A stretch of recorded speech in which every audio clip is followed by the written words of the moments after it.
the number one reason that people struggle in their business, and that's fear. It's fear. And you sit back and go, why is that? You know, one of the best ways to overcome fear in building this business is to have a really compelling why or a really compelling goal. Because if your reason why you're doing this business is so powerful, it should overcome any fear that you have. But for some people, it's not. For some people, they just sit back and go, no, I'd rather live the way I'm living than to face the fear of trying to build a business like this. And if you don't have that compelling goal, that compelling why, it's easy to be in denial and avoid situations that stretch you and kind of take you out of your comfort zone. So I'm going to ask you 5 questions, and I'm going to make it a little bit easier for those of you that are driving right now. I'm going to post these 5 questions on the website so that you guys can see it again or just listen to the replay over and over and over here. But I think these 5 questions are pretty important. And the first one is, you guys, what are the consequences if you don't take action to achieve your goal? What are the consequences? What are the consequences going to be if you don't overcome those fears?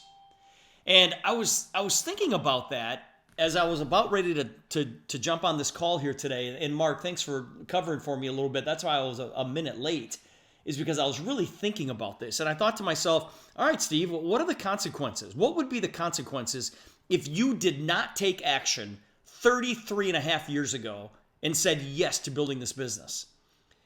And the answer was, I'd be a school teacher today.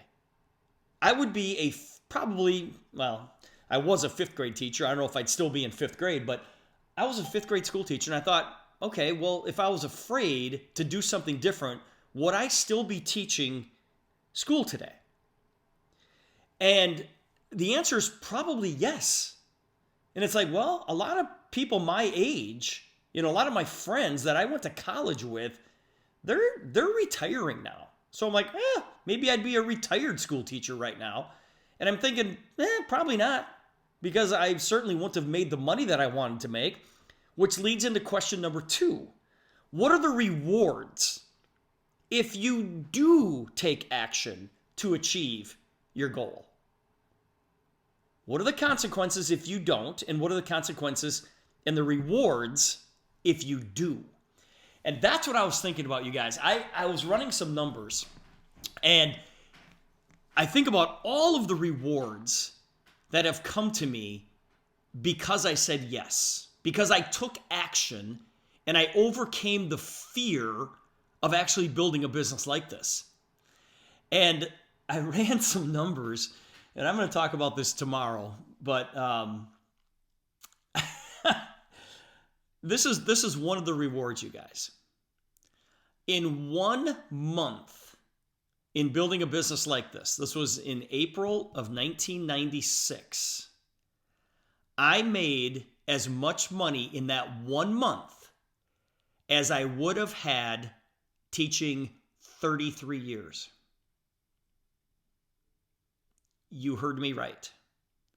It would have taken me 33 years of teaching school to make the same amount of money that I made in April of 1996. 1 month. So now you sit back and go, and you guys do the math. And listen, when I quit my teaching job, I was only making $23,000 a year, but I even did the math at 50. So take 50,000 times 33 years, and you'll come up with the number. It's like, come on. Is it worth overcoming the fear, whatever the fear is, to reach that kind of goal? It's like, yeah. At the time, maybe I didn't think so, because it was hard. It was really hard when people tell you that you're nuts and you're crazy and your family members don't support you and all that crap, and it still happens today. But it's worth it when you look back at it. All right? So question number 3 is, what is the biggest weakness that might derail you? Okay, you've got the why.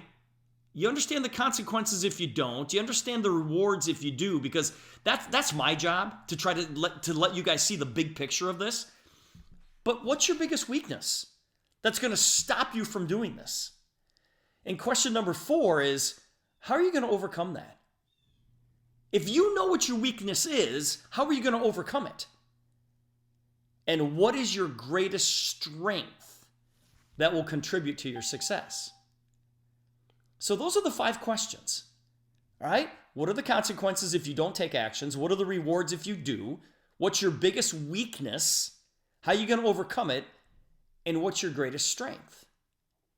And hopefully your greatest strength will overcome any weakness that you might have.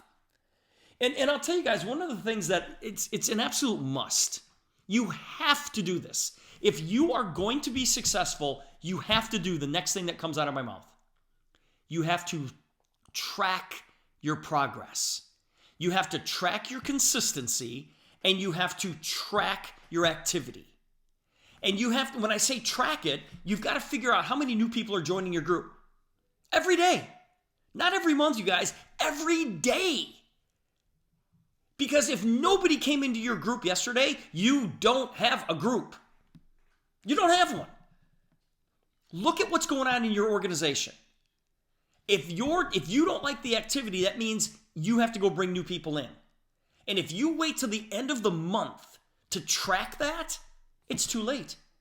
It's too late. The month is gone.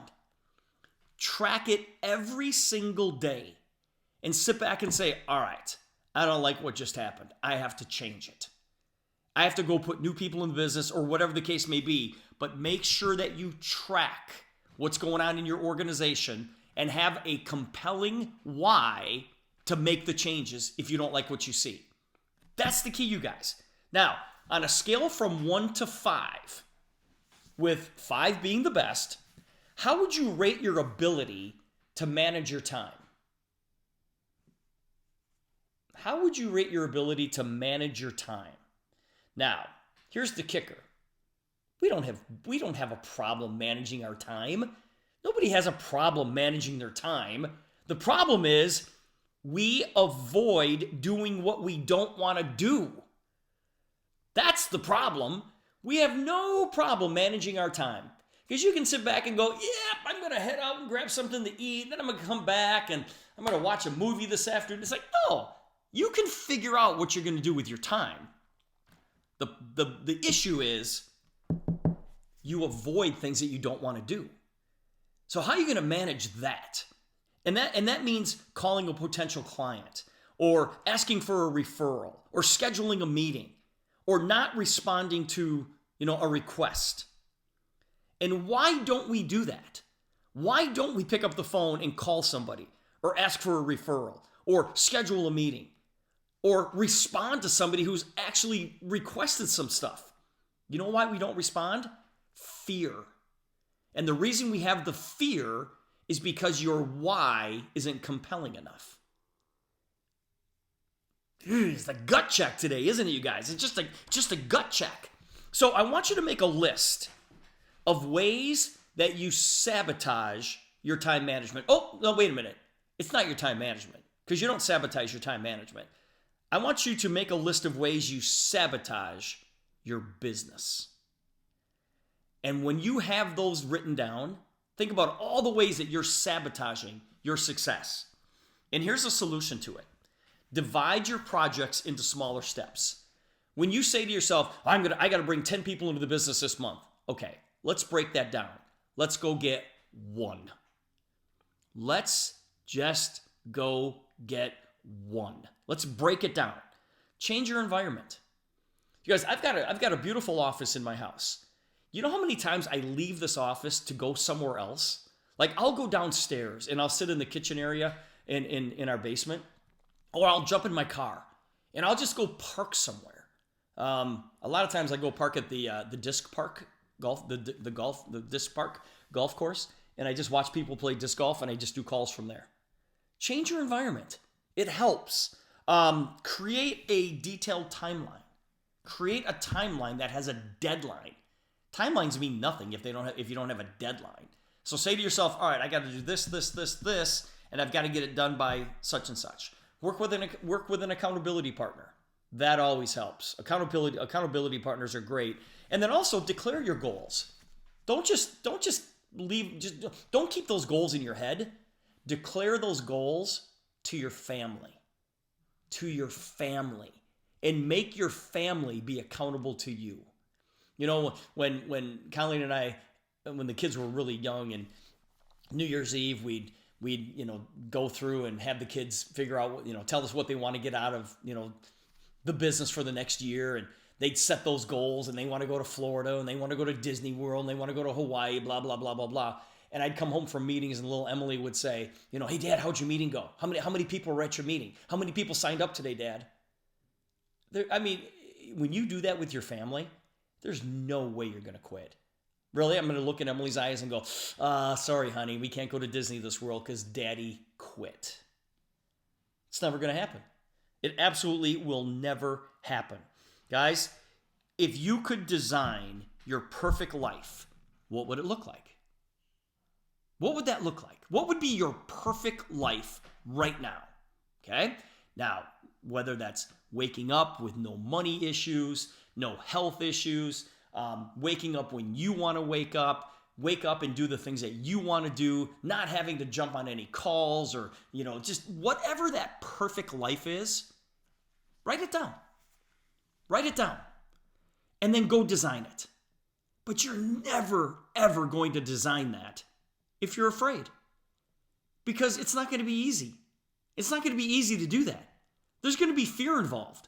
But when you look back on it, it's going to be worth it.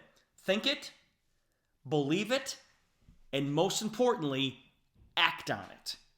Bringing your vision to life is the ultimate journey.